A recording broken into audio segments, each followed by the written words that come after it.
अथ प्रथमोऽध्यायः।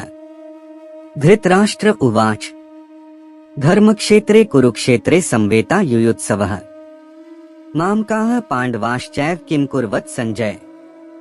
धृतराष्ट्र बोले, हे संजय, धर्मभूमि कुरुक्षेत्र में एकत्रित युद्ध की इच्छा वाले मेरे पांडु के पुत्रों ने क्या किया। संजय उवाच दृष्ट्वा तु पांडवानीकं व्यूढ़ दुर्योधनस्तदा आचार्यमुपसन्नगमे राजा वचनमब्रवीत। संजय बोले, उस समय राजा दुर्योधन ने व्यूहरचनायुक्त पांडवों की सेना को देखकर और द्रोणाचार्य के पास जाकर यह वचन कहा है। पश्यैता पांडुपुत्राणामाचार्य महती चमू व्यूढ़ा द्रुपद पुत्रेण तव शिष्येण धीनता। हे आचार्य, आपके बुद्धिमान शिष्य द्रुपद पुत्र धृष्टद्युम्न के द्वारा व्यूहाकार खड़ी की हुई पांडुपुत्रों की इस बड़ी भारी सेना को देखिए। अत्र शूरा महेशवासा भीमार्जुन समायुधि युयुधानो विराटश्च द्रुपदश्च महारथः धृष्ट केतुश्चेकितानः काशीराजश्च वीर्यवान पुरुजित कुंती भोजश्च शैब्यश्च नरपुंगवः युधामन्युश्च विक्रांत उत्तमौजाश्च वीर्यवान सौभद्रो द्रौपदेयाश्च सर्व एव महारथाः। इस सेना में बड़े बड़े धनुषों वाले तथा युद्ध में भीम और अर्जुन के समान शूरवीर सात्यकी और विराट तथा महारथी राजा द्रुपद, धृष्टकेतु और चेकितान तथा बलवान काशीराज, पुरुजित, कुंतीभोज और मनुष्यों में श्रेष्ठ शैब्य, पराक्रमी युधामन्यु तथा बलवान उत्तमौजा, सुभद्रा पुत्र अभिमन्यु और द्रौपदी के पांचों पुत्र, ये सभी महारथी हैं। अस्माकं तु विशिष्टा ये तान् निबोध द्विजोत्तम नायका मम सैन्यस्य संज्ञार्थं तान् ब्रवीमि ते। हे ब्राह्मण श्रेष्ठ, अपने पक्ष में भी जो प्रधान हैं उनको आप समझ लीजिए। आपकी जानकारी के लिए मेरी सेना के जो सेनापति हैं उनको बतलाता हूँ। भवान भीष्मश्च कर्णश्च कृपश्च समितिञ्जयः अश्वत्थामा विकर्णश्च सौमदत्तिस्तथैव च। आप द्रोणाचार्य और पितामह भीष्म तथा कर्ण और संग्राम विजय कृपाचार्य तथा वैसे ही अश्वत्थामा, विकर्ण और सोमदत्त का पुत्र भूरिश्रवा अन्ये च बहवः शूरा मदर्थे त्यक्त जीविता है नाना शस्त्र प्रहरणा है सर्वे युद्ध विशारदा है। और भी मेरे लिए जीवन की आशा त्याग देने वाले बहुत से शूरवीर अनेक प्रकार के अस्त्रों शस्त्रों से सुसज्जित और सब के सब युद्ध में चतुर हैं। अपर्याप्तम तदस्माकं बलं भीष्माभिरक्षितम् पर्याप्तं त्विद्मे तेषां बलं भीमाभिरक्षितम्। भीष्म पितामह द्वारा रक्षित हमारी वह सेना सब प्रकार से अजेय है और भीम द्वारा रक्षित इन लोगों की यह सेना जीतने में सुगम है। अनेषु च सर्वेषु यथाभागं वस्थिता है भीष्ममेवाभिरक्षन्तु भवन्तः सर्व एव हि। इसलिए सब मोर्चों पर अपनी अपनी जगह स्थित रहते हुए आप लोग सभी निःसंदेह भीष्म पितामह की ही सब ओर से रक्षा करें। संजय उवाच तस्य संजनयन् हर्षं कुरु वृद्धः पितामहः सिंहनादं विनद्योच्चैः शंखं दध्मौ प्रतापवान। कौरवों में वृद्ध बड़े प्रतापी पितामह भीष्म ने उस दुर्योधन के हृदय में हर्ष उत्पन्न करते हुए उच्च स्वर से सिंह की दहाड़ के समान गरजकर शंख बजाया। ततः शंखाष्ट भैर्यष्ट पणवानक गोमुखा है सहसैवाभ्यहन्यन्त सशब्दस्तुमुलोभवत्। इसके पश्चात शंख और नगारे तथा ढोल, मृदंग और नरसिंघे आदि बाजे एक साथ ही बस उठे। उनका वह शब्द बड़ा भयंकर हुआ। ततः श्वेतैर्हैर्युक्ते महति स्यन्दने स्थित माधवः पांडवश्चैव दिव्यौ शंखौ प्रदध्मतुः। इसके अनंतर सफेद घोड़ों से युक्त उत्तम रथ में बैठे हुए श्री कृष्ण महाराज और अर्जुन ने भी अलौकिक शंख बजाए। पांचजन्य ऋषिकेशो देवदत्तं धनंजयः पौंड्रं दध्मौ महाशंखन भीमकर्मा वृकोदरः। श्री कृष्ण महाराज ने पांचजन्य नामक, अर्जुन ने देवदत्त नामक और भयानक कर्म वाले भीमसेन ने पौंड्र नामक महाशंख बजाया। अनंत विजय राजा कुंती पुत्रो युधिष्ठिरः नकुलः सहदेवश्च सुघोषमणि पुष्पकौ कुंती पुत्र राजा युधिष्ठिर ने अनंत विजय नामक और नकुल तथा सहदेव ने सुघोष और मणिपुष्पक नामक शंख बजाए। काश्यश्च परमेश्वासः शिखंडी च महारथः धृष्टद्युम्नो विराटश्च सात्यकश्चापराजितः द्रुपदो द्रौपदेयाश्च सर्वशः पृथिवीप्ते सौभद्रश्च महाबाहुः शंखान दध्मुः पृथक पृथक। श्रेष्ठ धनुष वाले काशीराज और महारथी शिखंडी और धृष्टद्युम्न तथा राजा विराट और अजय सात्यकी, राजा द्रुपद और द्रौपदी के पांचों पुत्र और बड़ी भुजा वाले सुभद्रा पुत्र अभिमन्यु, इन सभी ने, हे राजन, सब ओर से अलग अलग शंख बजाए। सघोषो धार्तराष्ट्राणा हृदयानि व्यदार्यत नभश्च पृथिवी चैव तुमुलो व्यनुनाद्यन। और उस भयानक शब्द ने आकाश और पृथ्वी को भी गुंजाते हुए धार्तराष्ट्रों के अर्थात आपके पक्ष वालों के हृदय विदीर्ण कर दिए। अथ व्यवस्थितान् दृष्ट्वा धार्तराष्ट्रान् कपिध्वजः प्रवृत्ते शस्त्र संपाते धनुरुद्यमे पांडवः ऋषिकेशं तदा वाक्यमिदमाह महीप्ते। अर्जुन उवाच सेनयोरुभयोर्मध्ये रथं स्थापय मेचुक। हे राजन, इसके बाद कपिध्वज अर्जुन ने मोर्चा बांधकर डटे हुए धृतराष्ट्र संबंधियों को देखकर उस शस्त्र चलाने की तैयारी के समय धनुष उठाकर ऋषिकेश श्री कृष्ण महाराज से यह वचन कहा है, हे अच्युत, मेरे रथ को दोनों सेनाओं के बीच में खड़ा कीजिए।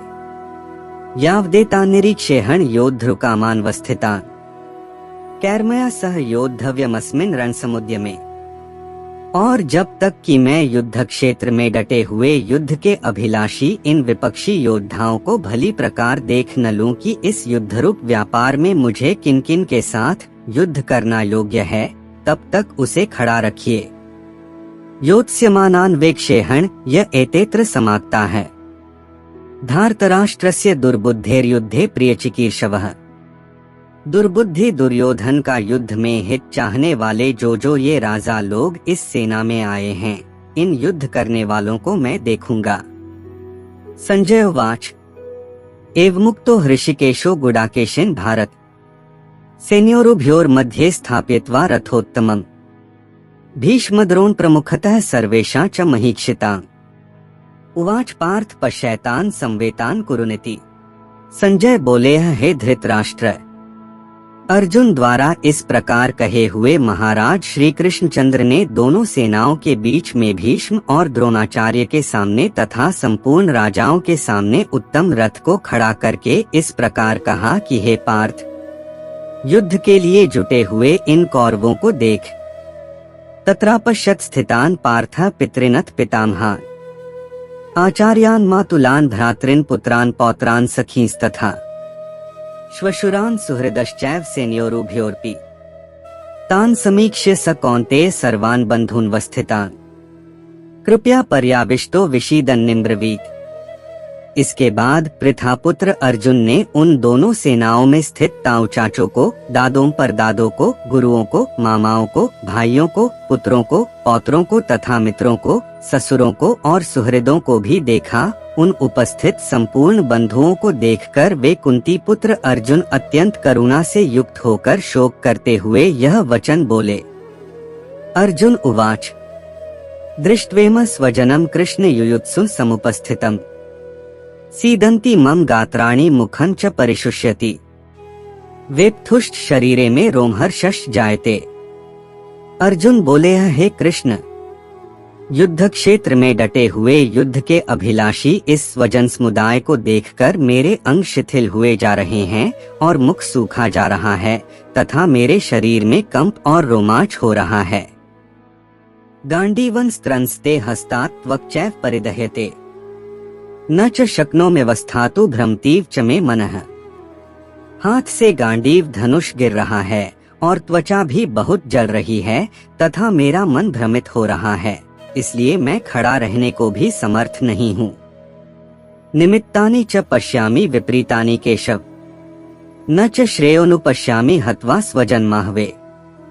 हे केशव, मैं लक्षणों को भी विपरीत देख रहा हूँ तथा युद्ध में स्वजन समुदाय को मारकर कल्याण भी नहीं देखता। न कांक्षे विजय कृष्ण न च राज्य सुखानी च, किन्नो राज्येन गोविंद की भोगैर्जीवितेन वा। हे कृष्ण, मैं न तो विजय चाहता हूँ और न राज्य तथा सुखों को ही। हे गोविंद, हमें ऐसे राज्य से क्या प्रयोजन है अथवा ऐसे भोगों से और जीवन से भी क्या लाभ है। येषामर्थे कांक्षिता नो राज्य भोगाः सुखानि च, त इमेव स्थिता युद्धे प्राणास्त्यक्त्वा धनानि च।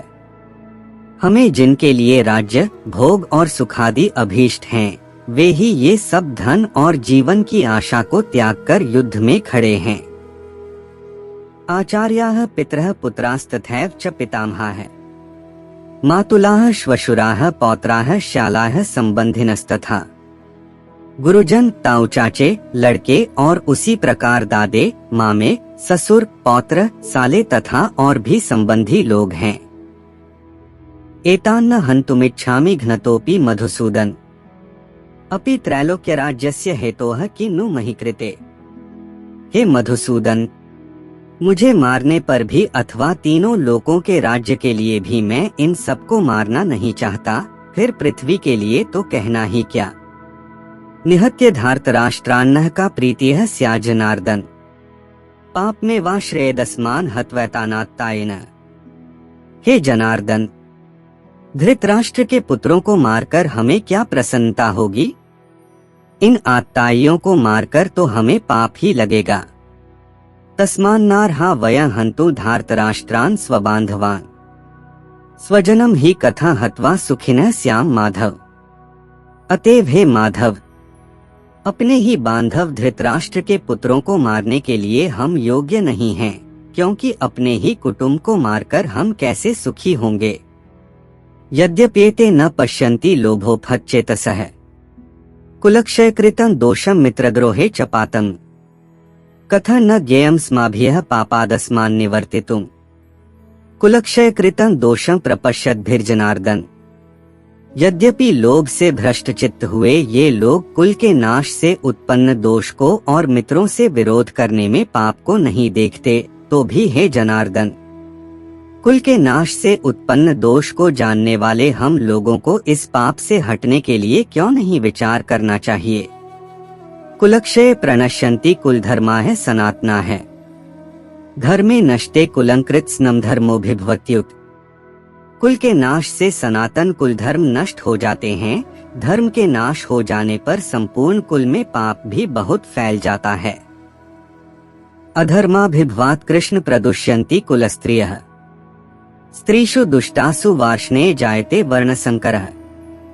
हे कृष्ण, पाप के अधिक बढ़ जाने से कुल की स्त्रियां अत्यंत दूषित हो जाती हैं, और हे वार्ष्णे, स्त्रियों के दूषित हो जाने पर वर्णसंकर उत्पन्न होता है।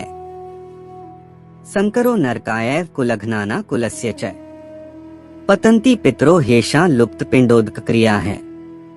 वर्णसंकर कुलघातियों को और कुल को नरक में ले जाने के लिए ही होता है। लुप्त हुई पिंड और जल की क्रिया वाले अर्थात श्राद्ध और तर्पण से वंचित इनके पितर लोग भी अधोगति को प्राप्त होते हैं। दोषरेतः कुलघ्नाना वर्णसंकर कारकैः, उत्साद्यन्ते जाति धर्माः कुल धर्माश्च शाश्वता है। इन वर्णसंकर कारक दोषों से कुलघातियों के सनातन कुल धर्म और जाति धर्म नष्ट हो जाते हैं। उत्सन्कुल धर्माणा मनुष्याणा जनार्दन, नरकेनेतं वासो भवतीत्यनुशुश्रुम। हे जनार्दन, जिनका कुल धर्म नष्ट हो गया है, ऐसे मनुष्यों का अनिश्चित काल तक नरक में वास होता है, ऐसा हम सुनते आए हैं। अहो बत महत् पापं कर्तुं व्यवसिता वयम्, यद्राज्य सुख लोभेन हन्तु स्वजन्मुद्यता है। हाँ शोक, हम लोग बुद्धिमान होकर भी महान पाप करने को तैयार हो गए हैं, जो राज्य और सुख के लोभ से स्वजनों को मारने के लिए उद्यत हो गए हैं। यदि माम प्रतीकारं शस्त्रं शस्त्रपाणयः, धार्तराष्ट्रारणे हन्युस्तन में क्षिमतरं भवेत्। यदि मुझ शस्त्ररहित और सामना न करने वाले को शस्त्र हाथ में लिए हुए धृतराष्ट्र के पुत्र रण में मार डालें, तो वह मारना भी मेरे लिए अधिक कल्याणकारक होगा। संजय उवाच एवमुक्त्वार्जुनः संख्ये रथोपस्थ उपाविशत् विसृज्य सशरन् चापं शोक संविघ्नमानसः। संजय बोले हैं, रणभूमि में शोक से उद्विग्न मन वाले अर्जुन इस प्रकार कहकर बाण सहित धनुष को त्याग कर रथ के पिछले भाग में बैठ गए। तत्सदिति श्रीमद्भगवद्गीतासूपनिषत्सु ब्रह्म विद्यायां योगशास्त्रे श्रीकृष्णार्जुन संवादे अर्जुन विषादयोगो नाम प्रथमोध्यायः। इस प्रकार उपनिषद, ब्रह्म विद्या तथा योग शास्त्र रूप श्रीमद्भगवद्गीता के श्री कृष्ण अर्जुन संवाद में अर्जुन विषाद योग नामक प्रथम अध्याय संपूर्ण हुआ।